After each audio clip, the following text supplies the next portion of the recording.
Hello, sports fans, and welcome to Let Me Speak, the show that shares sports' biggest headlines explained, uninterrupted, and maybe a little audacious. I'm Joe Braverman, and today's topics we'll be discussing are: with the New York Yankees on a hot streak, should they be included in the World Series contenders picture? Plus, what to watch for during the final week of the NFL preseason. And diagnosing the new alliance between the ACC, Pac-12, and Big Ten Conference. It's episode 37 of Let Me Speak, and it starts right now.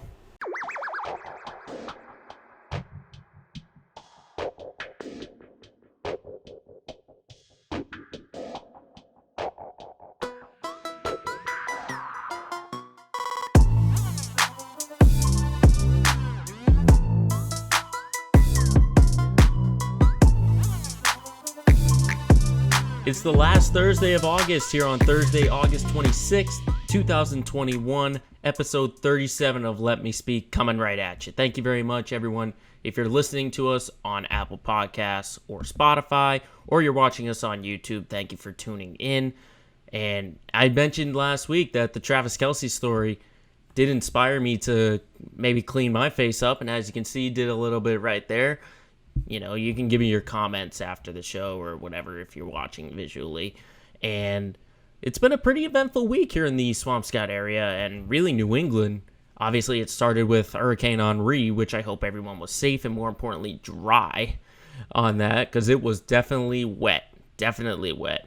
And then this past Tuesday, I was fortunate enough to make a special guest appearance on Right Off the Bus, another sports podcast. You can go check that out later on, but special thanks again to Chandler Hutchison and Pat Mahoney for letting me on, talk a little bit of NFL, getting the award predictions in there. And then just last night, non-sports related, I was able to go check out John Mulaney over at the Wilbur Theater in Boston. And it's a great show. It was a great show. And if you don't know John Mulaney's comedy, you should definitely go check it out. Check out some of his Netflix specials and check out, YouTube and stuff like that, because this guy is very funny. Very, very funny. But of course, no joking aside, we have to get into the sports world. And like I said, it's the last Thursday in August. September's right around the corner, which means the playoff chase is getting into it hot and heavy. And I would say no team is hotter right now than the New York Yankees. I hate to say it again, hate talking and praising them being from the Boston area, but the Yankees are the hottest team right now in baseball. I mean, they've won 11 straight games, and they've gone from a 500 team, everyone talking about firing Aaron Boone and all that, to now they're in the first AL wild card spot, and they still trail Tampa Bay by 4.5 games in the AL East. So I still think the division is kind of out of reach for them. But in terms of what they've been doing recently, I mean, props to them because they've improved in every single facet. And you also have to remember they had some injuries too. You have to think about that from another standpoint, is that they did have a ton of injuries, but they are back. And now they're 3 up on the Red Sox, who are in the second wild card spot. And I gotta tell you, it's been an amazing turnaround. I mean, just looking at the series, though, I will say, they haven't been fantastic teams that they've been beating. I'd say the best series that they have had during this 11-game winning streak are the White Sox after the Field of Dreams game, which I had talked about, and then the brief 2-game stint against the Braves. I mean, the Braves aren't the hottest team out there, but still, they're a division leader. And if you can beat a division leader, that's ultra impressive. But I mean, 11 straight games beating the White Sox, the Red Sox, the Twins, and the Braves. And I think, just everything is coming together at the right time. And that offense is just so much better when they're healthy. I mean, when you look at the month of August, you've got your power hitters, Aaron Judge hitting .306 with 6 homers, 17 RBIs in this month, and Giancarlo Stanton, .320, 6 homers as well, and 19 RBIs. And then you just have other guys like, your acquisitions of Joey Gallo and Anthony Rizzo. They've been performing well. Luke Voigt came back from injury, and he was able to perform well and still is. You got guys like Brett Gardner, DJ LeMahieu. Velasquez has been a big surprise for New York, just taking over the time from Torres, and he's just been great. The offense has been great during the month of August, and especially during this winning streak. Just looking at the schedule that they've been able to put together, and during this 11-game winning streak, they haven't been blowouts or anything like that. They're not. Very few of them have been convincing games, but still, listen to these scores. 7-5 in 10 innings against Chicago, 10-2 against Minnesota. I think this team is coming around at the right time, but more so than from the offense, the pitching has been much, much better, and that was the downside that I've said week after week about this Yankees team, is that their pitching has struggled, absolutely struggled, and I had no faith in them about a couple of weeks ago, saying they don't make the playoffs because their pitching is garbage, to use French words. But in the month of August, they are coming around, and Garrett Cole, this was the biggest thing for me, is that he's finally getting help in that starting rotation. He's finally getting help. His other starters like Jordan Montgomery has got a 3.07 ERA in the month of August. Jamison Talon has got a 3.18 ERA. But more importantly, Luis Gil hasn't allowed a run in his 3 starts with New York and has struck out 18 batters. Okay? That's the ultimate surprise that this Yankees team should be looking for, is that Garrett Cole is finally getting help and they have a rotation behind him. I know they picked up Andrew Heaney, but he hasn't been the greatest pitcher since coming over from the Angels. But overall as a team, in the month of August, 2.79 for an ERA. That's much better than, I want to say it was like a 4 or a 5 at one point. Really, the only guy you could trust in that starting rotation was Garrett Cole, but now Montgomery, Talon, Gil, they're starting to come around, and they're starting to give him some backup. And I think Cole is also, not taking anything away from the other guys, but Garrett Cole, he's finally coming around, because he did struggle when the sticky stuff, the spider tack and all that went away. But I think he's finally adapted to that, and he's finally, he's got a good grip now. He knows what he has to do. But I think more so than the starting rotation, the bullpen has made a great move. More so not because of what they've been doing on the field, but the fact that they took out Aroldis Chapman from the closer role, I think just makes that bullpen 10 times better, because Chapman is been on the struggle bus for a really long time for this Yankees team. A really long time. Look at the numbers that he's had so far for this Yankees team here in 2021. He's appeared in 46 games. He's 5-3. Yeah, that's good. He's got 23 saves, but a 3.86 ERA. It's not the dominant Aroldis Chapman that we're looking for. And so he basically took himself out, and, you throw in Chad Green, who's got 3 saves and 9 appearances during this month, and a 2.19 ERA in 12 1/3 innings.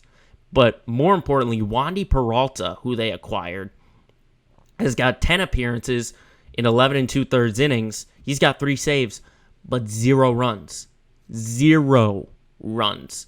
That is so important for this Yankees team. That's the ultimate acquisition that this team had to get. So if you want to stick with Chapman being sort of the setup guy, getting the hold in the 7th or the 8th inning, and then just go back and forth between these two, then go for it.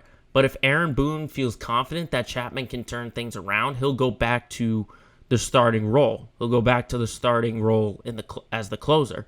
But I don't know if this Yankees team wants to go far away. I don't think Chapman is the guy. I don't think he's the guy to be that closer, because he has struggled all year. And if you want to go with what's consistent, what's been consistent is Chad Green and Wandy Peralta. Those two together, it's a situational kind of thing. If you're more comfortable with Green, throw him out there. More comfortable with Peralta, go with that. But the overall question that I mentioned in the teaser was, are they World Series contenders? Are they World Series contenders? Because right now you have to look at the playoff situation the way things are at this moment. If the season were to end right now, it would be the Rays, the White Sox, the Astros, division leaders, and then the wild card spot would be the Yankees and the Red Sox. Now, I know the Red Sox have struggled, but it just takes one good game. And then on the National League side, you have the Braves, the Brewers, the Giants, followed by the Dodgers and the Cincinnati Reds in the wild card spot. So among those teams, if the question is that, are they World Series contenders among this bunch? Honestly, I'm just not there yet. I'm not there to say that they will be World Series contenders. I think they make the playoffs. I think they'll definitely get the wild card spot. I just think everyone's been sleeping on Tampa for so long. I understand that they don't have the market that a Boston or a Los Angeles or a New York. But I think this next week is crucial for New York just to see if they're for real and they can really make some noise. Because the wild card, like I said, the Red Sox, if they make it, just need one good game. And you know that no matter what the case is, they will be ready for their bitter rivals from the Bronx. But this next week, I think, is going to be so important for New York just to see if they are for real. Because they got 4 games in Oakland that starts tonight.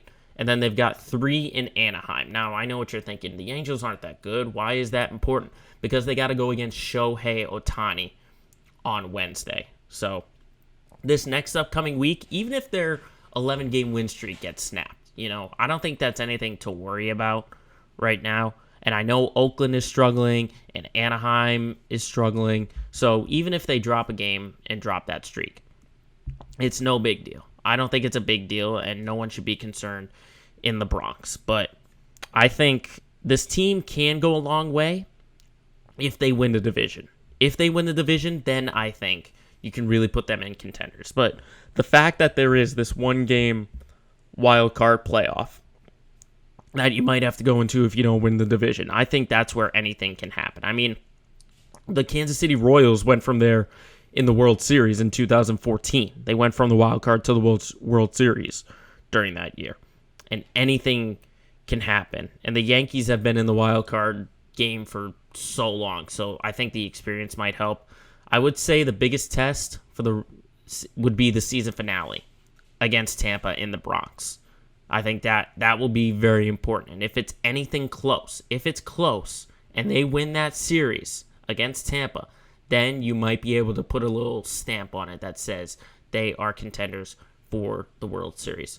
But, there's still a whole month of baseball left to be played. The Yankees could go cold, or another team could get hot. But all I know is when it comes to September, that the race for the playoffs in the MLB will be sure to get heated up.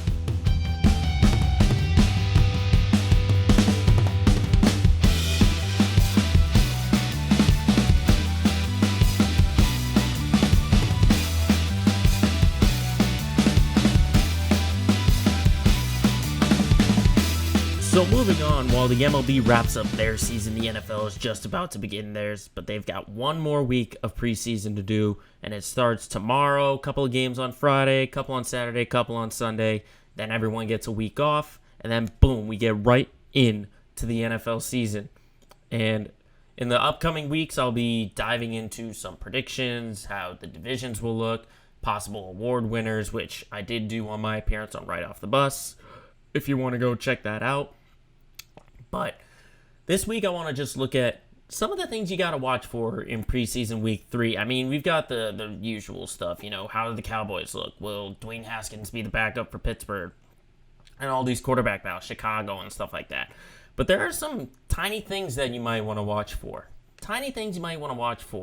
Before the regular season starts in 2 weeks. And the first thing you have to keep an eye on are the Patriots. And we'll talk about the Patriots a little bit more in the Let's Get Local segment, but you have to think before their game on Sunday against the Giants, are they going to change their game plan because Cam Newton has been out because of the COVID protocols and all that? And obviously, it was a misunderstanding that Cam Newton obviously made, and that led Mac Jones to get some first-team reps, and he looked great, according to sources. Great during the joint practices with New York. He went trying to get the numbers right here. 35 of 40 in 11 on 11 and 7 on 7 drills, including 18 straight passes completed. I mean, I get it, it's practice, but still, that's an impressive number right there. So you have to wonder if you're Coach Belichick, do you start Mac Jones for this last preseason game just to see what he's like against possible first-teamers? I understand it's the Giants and it's still the preseason, but just at least give him a chance because he's come in, in the second quarter against the Eagles and then against Washington, and there are a lot of, second teamers. There's just a lot of second teamers and guys that just aren't, they're still fighting for positions and stuff like that. And Mac Jones has looked great in the preseason, but you have to wonder if you're Bill Belichick, do you start giving him those first-team reps? Do you give him those first-team reps?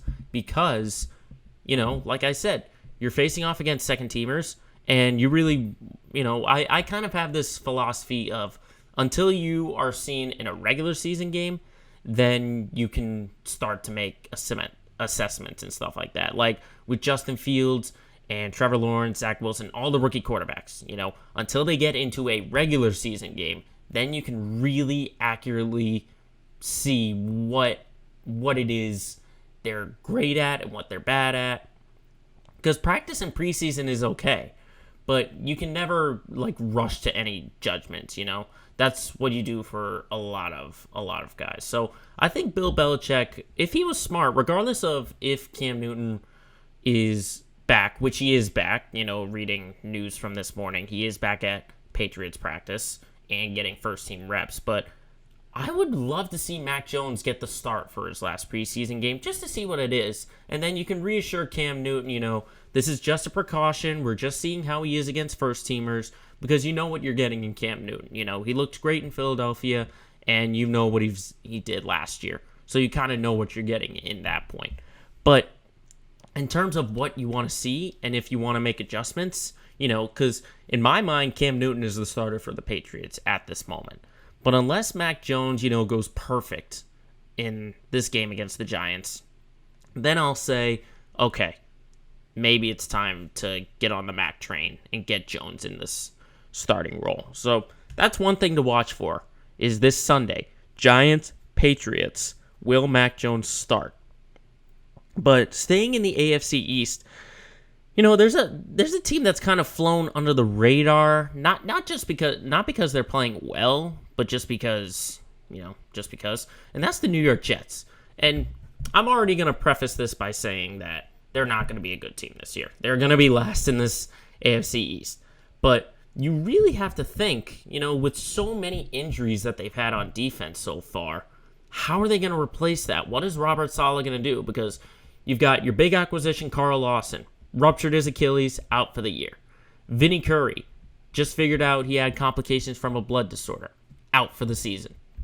Linebacker Jarrad Davis, left ankle injury, 2 months. So that's a lot of pieces to fix on your defense. And, they weren't the best team to start, like I said. But now I think Robert Saleh is really behind the 8 ball. Because when you look at what this Jets team is made up of, they did so much to improve their offense, which I think they did. I think they've got a good offensive line to protect Zach Wilson with Mekhi Becton and Elijah Vera Tucker on that left side. But in terms of defense, I think it's kind of a subpar secondary that they have right now. Bless Austin and Bryce Hall are their 2 corners, and then their safeties, Marcus May, Ashton Davis, LaMarcus Joyner. They're not the biggest. They're not the best. I will just say that right away. They're not the best. But this D-line is okay because they had Sheldon Rankins, Quinnen Williams, etc., etc. Now you don't have Lawson, you don't have Curry, and you don't have Davis. That's a lot to replace. And I think if the Jets were going to win any game this year, it was going to be defensively. Because, that was their weakness. One of their many weaknesses, I should say, first off, is that they had a good offense, not a great offense. Obviously, Sam Darnold struggled, but they got so much better defensively, and now, poof, all of their acquisitions are gone. So That's something to watch for too. How are the Jets going to be able to replace all of these pieces on defense? Excuse me. And the third team I think you really got to watch for the Bengals, because Joe Burrow is going to see some game action. This will be his first game since the torn ACL, and a lot of people are going back and forth. They're going back and forth of, do you let Joe Burrow take a few reps against the Dolphins, or do you protect him? And honestly, I don't have a problem with seeing him get out on the field, because he's really just got to get his legs under him. Like I said, you can do this all in practice, but when you get in the game, that's when it's really going to count. That's when it's really going to count. And if he's comfortable, then, you can put him in for 2 series, because you know he's going to be the quarterback. But just how does he feel, and how is he mentally in terms of, is that ACL injury going to get into his head? Because he has to be smart. He has to be smart and know you're just doing this to get your legs under you. You don't have to go and be Superman out there. So that's the thing you got to watch for, is the comfortability of Joe Burrow in the Bengals' last preseason game against the Dolphins. Because it's not a bad idea to get a little action before the games really count. But if that O-line is not able to protect him, like they didn't last year, then he's in a world of trouble. He is in a world of trouble. And then the last bit of note, I would say the last team, but these are the last teams, because they're both playing each other, and they both just made some news this past week, and that's the Rams and the Broncos.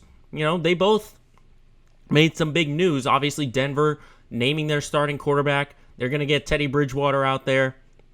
And then the Rams trading for Sony Michel and solving, I actually wouldn't say solving, I'd say, putting, it's like putting duct tape over a frame or something just to keep it up or hold it for that moment. And starting with Denver's side, I think they did make a good move. I think they made a good move in starting Teddy Bridgewater, because this is a guy who's been pretty underrated pretty much since his Minnesota days. He had that really bad injury, and then he's just bounced all around, started in Carolina. He played good in Carolina. And I think Denver, I think they've got an underrated offense. It's not going to be a great offense, but I think they're very underrated with the kind of pieces that they have. And Teddy Bridgewater, again, he's not the greatest quarterback out there, but he's the most accurate.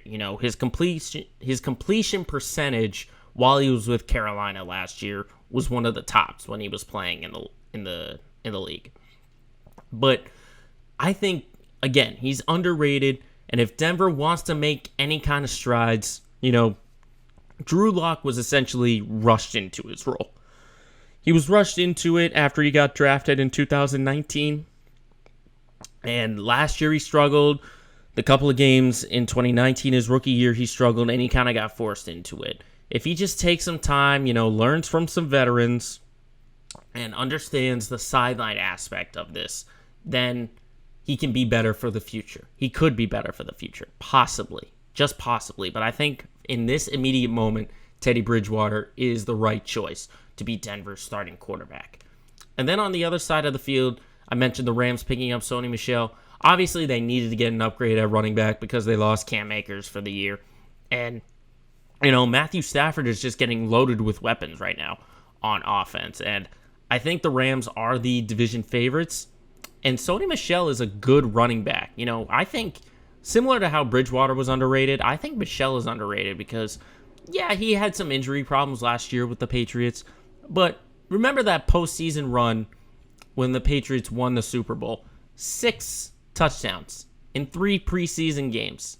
6 touchdowns, all rushing. And he was the difference maker against the team he's now on in the Super Bowl. He scored that lone touchdown. And I think he's good on yards. He was one of the best in yards per carry. I think this is a good pickup. I think it's a good pickup.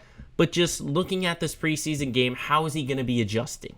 Is he going to get rushed right into it? Is he going to be that starting running back? Or does he back up a little bit, maybe be a second stringer for a little bit, And then once he gets more acclimated with the playbook and the system that Sean McVay has, then you can start running him in there.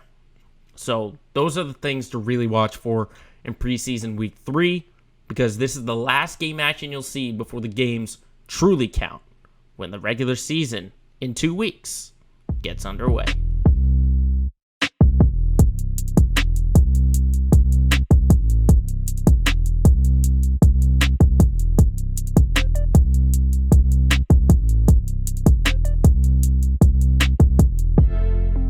So up next, we're going to talk about some college football, and you'd think we'd be previewing the college football season because it does kick off next week. Next Thursday is the first batch of games, first week for most college football teams, but it has not been without a little bit of controversy. Obviously, a couple weeks ago, we talked about Texas and Oklahoma joining the SEC in a few more years, and now there are reports that the Big Ten, the ACC, and the Pac-12 are sort of uniting to stabilize the environment of the NCAA. I don't know what that means, but I figure it's a great subject for this week's edition of one of our favorite segments known as Hot Takes.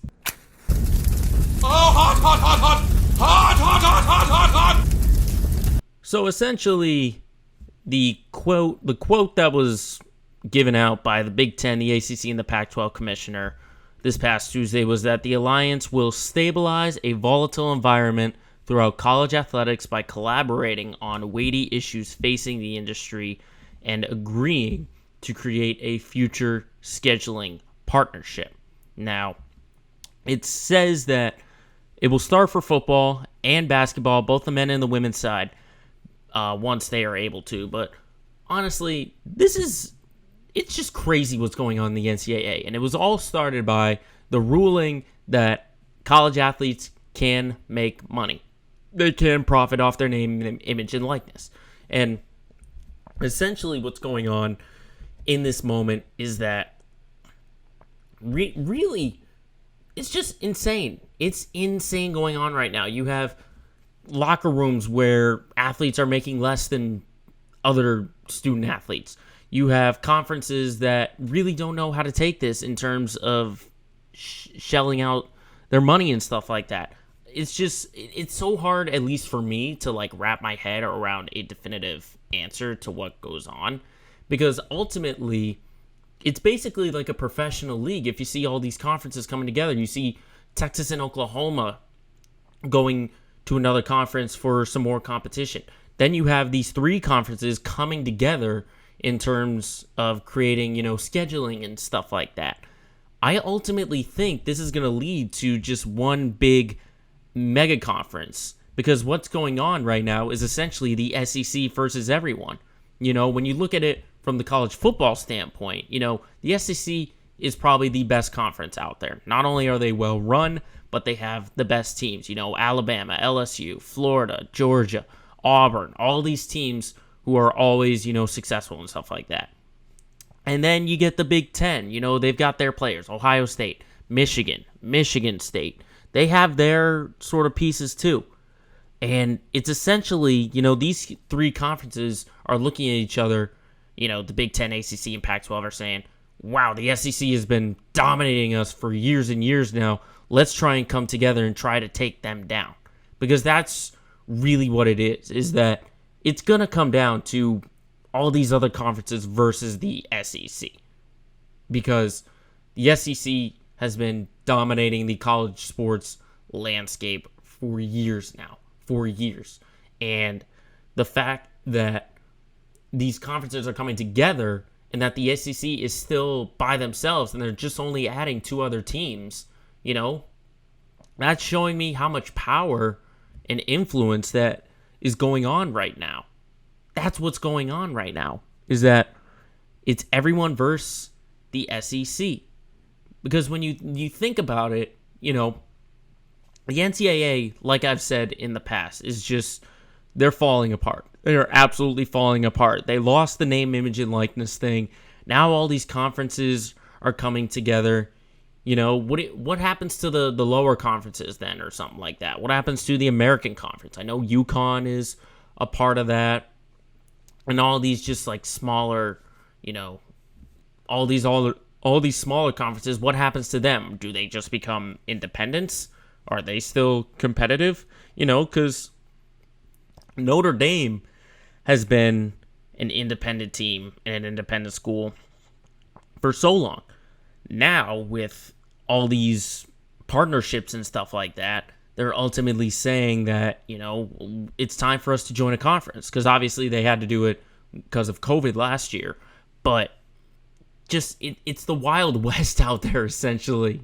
It's insane what's going on in the NCAA. They are falling apart, and it's almost like they're dying on their own sword because of all the decision makings and all the things that they've had to do with the transfer portal and with the locker room. You know, during the NCAA tournament a few months ago, there was the men and women's training and weight room and stuff like that. There was that controversy. And then just all of that. So it's just, it's crazy right now, the NCAA landscape right now. And I think, you know, these partnerships won't happen for a few more years, but it's still something to really keep an eye on. You know, nothing is set in stone right now. All we know right now is Texas and Oklahoma is joining the SEC, and that these three conferences are going to come together and sort of work together, I guess.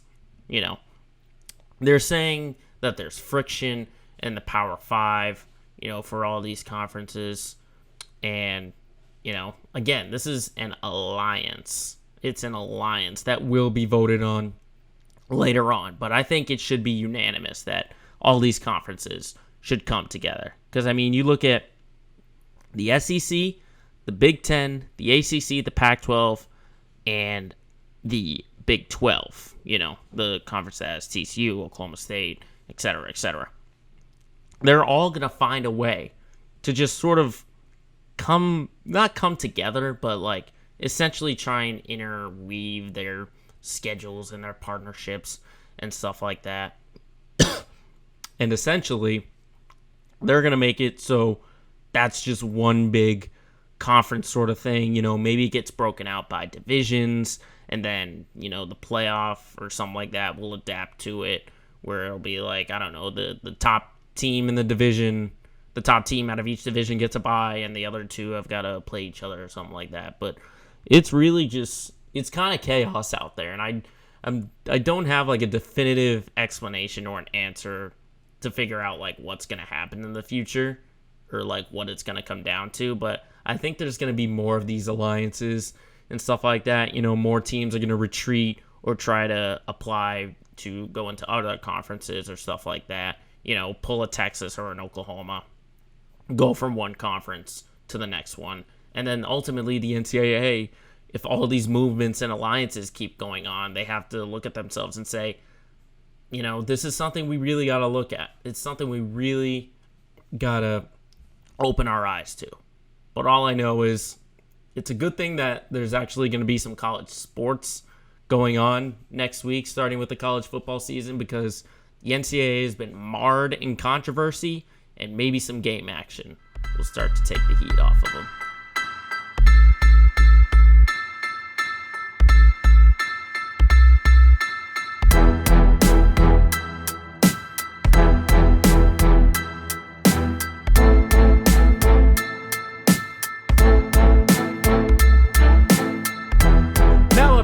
It's the usual part of the show where we got to look at our Massachusetts teams and get into our local segment. It's our Let's Get Local segment of the week. And of course, the Patriots continue to be the hot topic around the New England area, not only just because Cam Newton, like I mentioned in the NFL segment, had to miss a few days because of COVID protocols, but the fact that the Patriots traded Sony Michel to the Rams, and we'll dive into that a little bit more.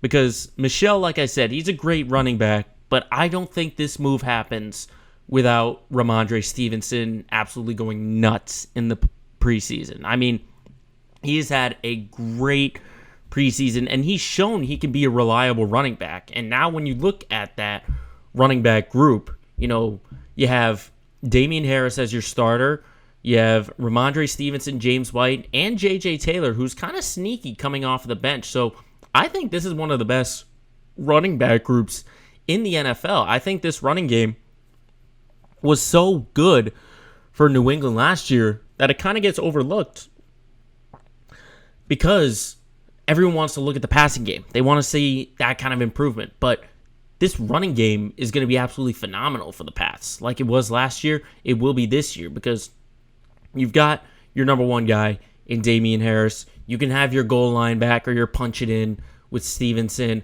Obviously, James White is your third down back and your pass catching running back.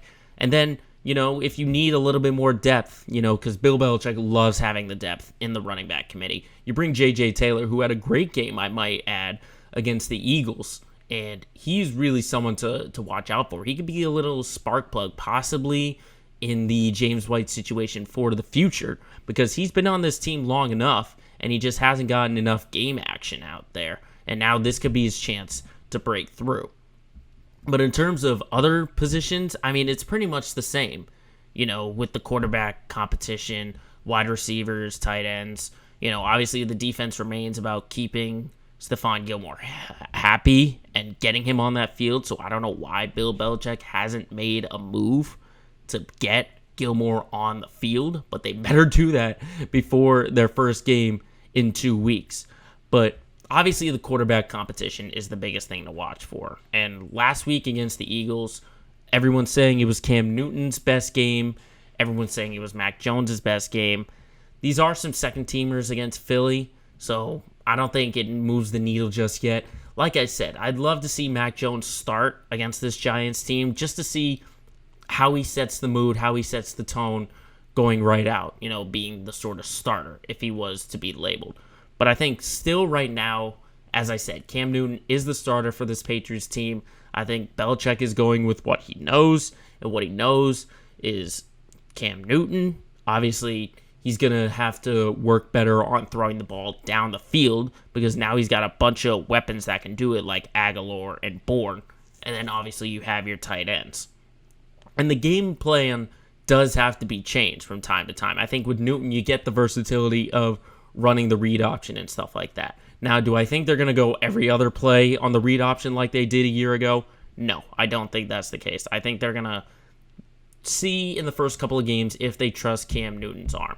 And if he is able to make those downfield throws, then you can be comfortable going with him for a few more weeks. But eventually, Mac Jones is much closer in this competition than he was at the beginning of training camp in the preseason and stuff like that. I don't think you have to rush Jones to get in this starting quarterback role because I think the idea is that he is the future and you don't want to waste it just yet. But I would not be surprised at all if he does get into game action later on in the season. I think, I've kind of said this in my mind is that the week 4 Tampa Bay game is going to be so important, not just because, Brady's returning and all of that, but is Cam Newton going to be able to make the big throws? Is he going to be able to hang with Tom Brady and stuff like that? If they get blown out, that's when the chatter is going to start. If it hasn't already, week 4, the chat is going to start, depending on whatever the result is saying Mac Jones, Mac Jones, Mac Jones. People are going to start thinking about it. They're going to start thinking and wanting Jones to get in that game if Newton doesn't deliver in this game against Tampa. That's when the chat is going to start. And then maybe a couple weeks after that, Belichick might yank it out and be able to just say, you know what? We're going to do it. We are going to do it, and we're going to put Mac Jones in the game. But we'll have to see. We'll have to see what happens. And the Pats still have one more preseason game. They'll take on the Giants, as I mentioned, this upcoming Sunday in Foxborough. But it'll be really interesting to see if Mac Jones and Cam Newton continue to have their success in the preseason that they've been having over the past couple of weeks.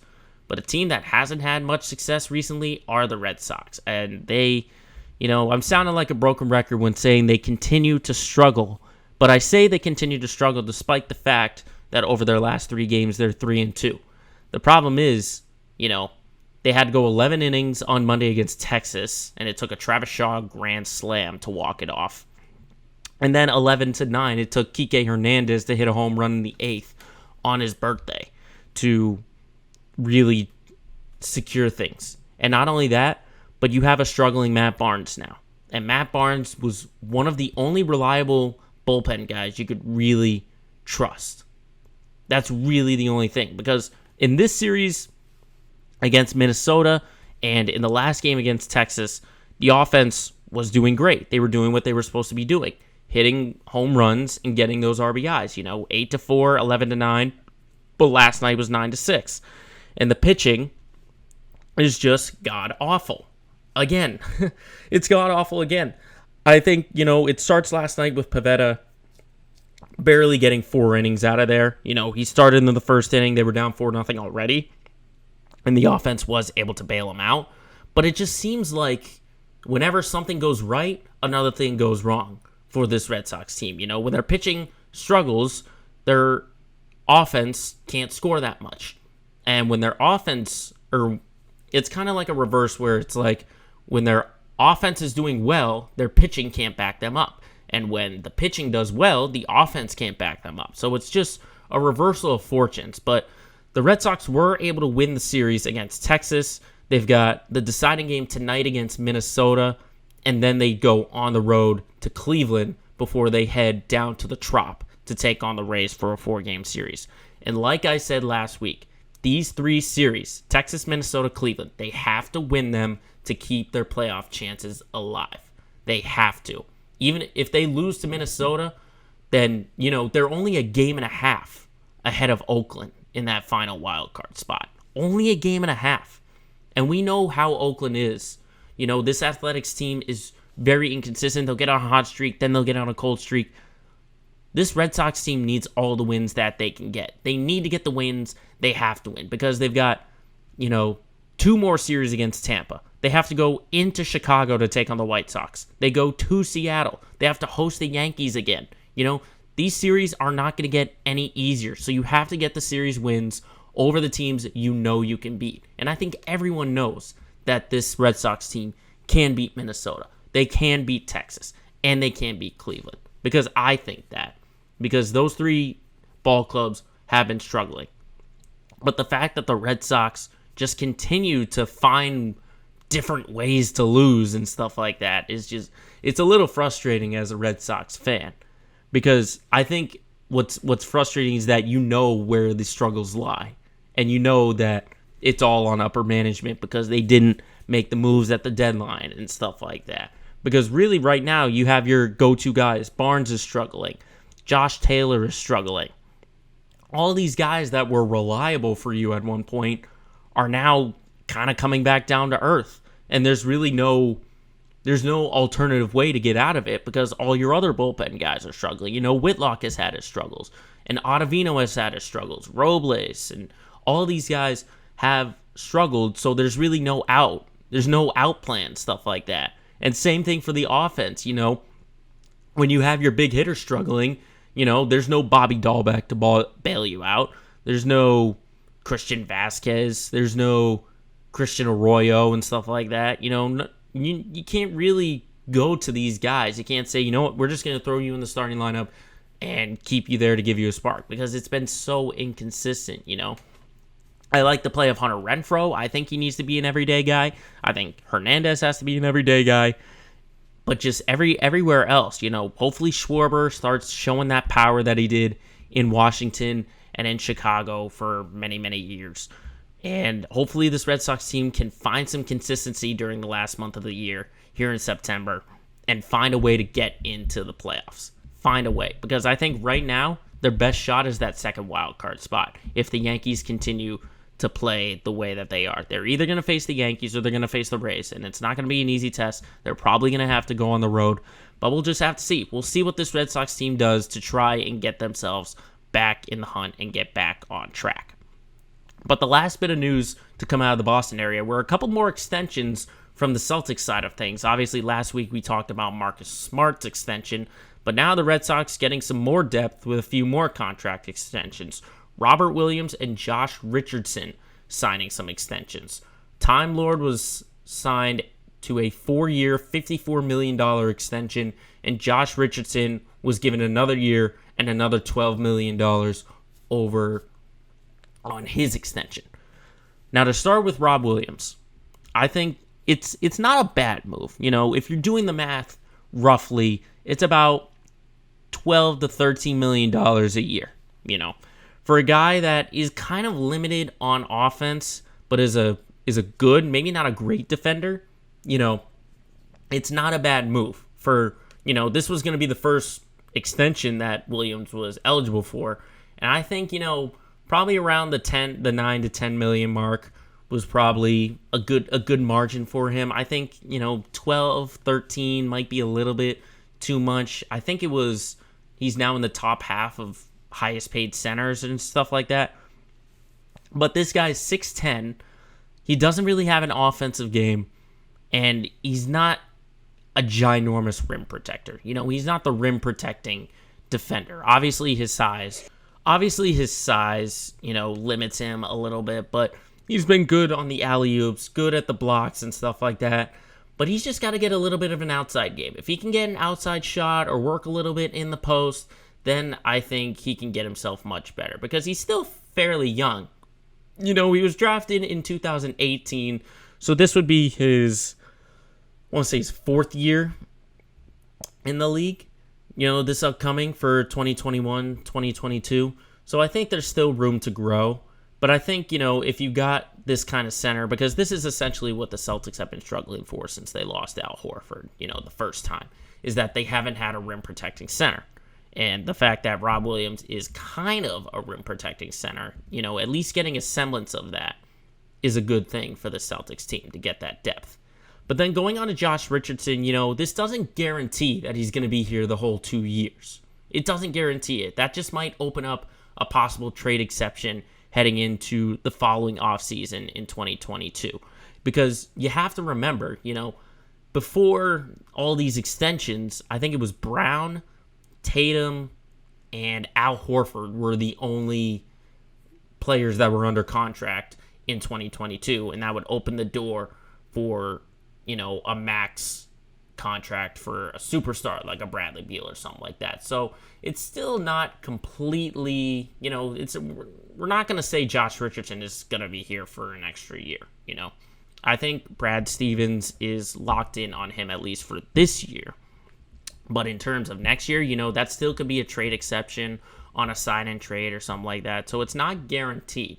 But I'm just wondering, what is going to happen now with the space? Because, before all these extensions, there was definitely room to get a max player out there. Now you kind of have to work around it. You have to work around Smart, Williams, and Richardson. You have to see what's going on there. But I'm sure Brad Stevens has a plan. Hopefully we know about that plan. He's not obviously going to come out and say, yeah, we're saving up to get a max player. That's something behind closed doors that they'll be thinking of. But there's definitely moves to be made for that Celtics team, and we'll have to see if they pay off once the regular season gets underway in the NBA.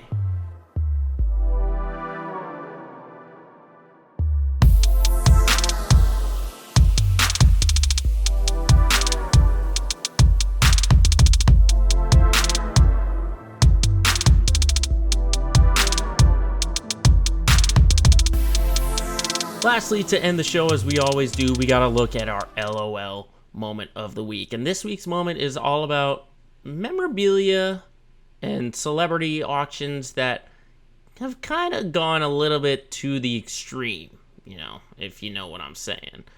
But without further ado, this week's LOL moment of the week goes to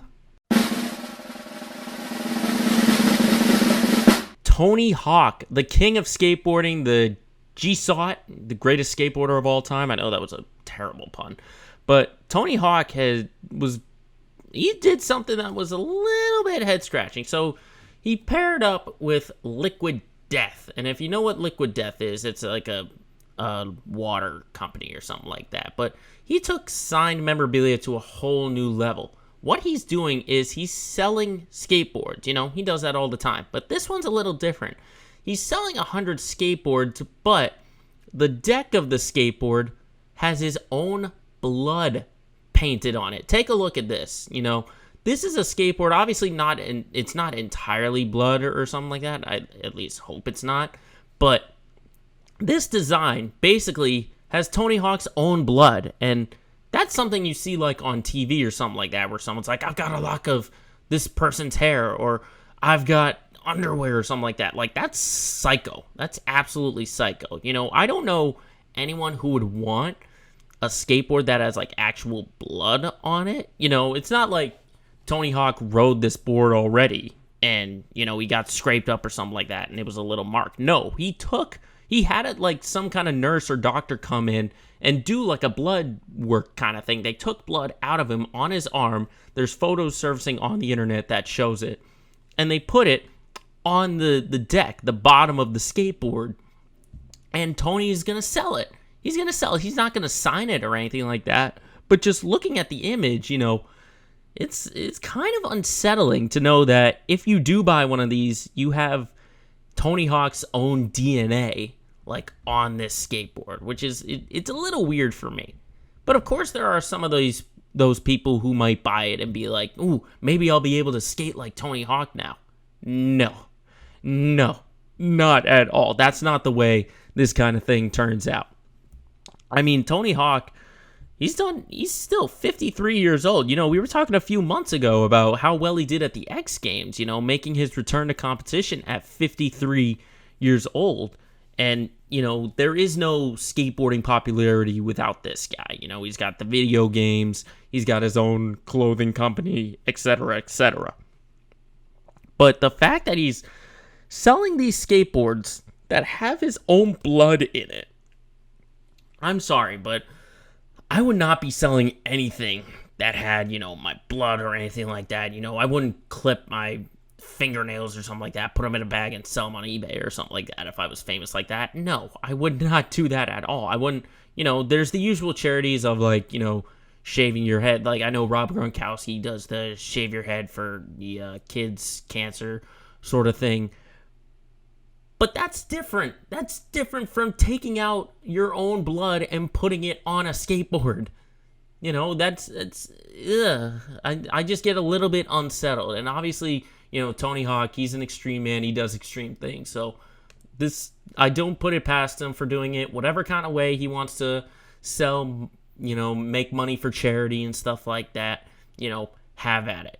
This is just a little unconventional way to do it. Something that I would not do. I would not take out my own blood, put it on like a baseball glove or a basketball sock or something like that. I don't think I would do that. I think I'd just stick to like game-worn stuff or something like that, or signed pictures or stuff like that. I mean, Tony Hawk, the fact that you take out your own blood, put it on your own merchandise, has landed you into this week's LOL Moment of the Week.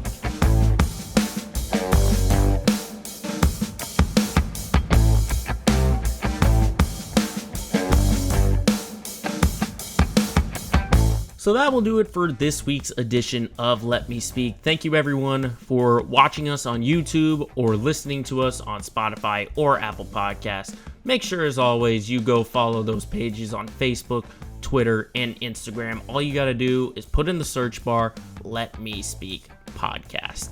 And remember, as always, if you've got a point you got to get across, just let the whole world know. Shut up and let me speak.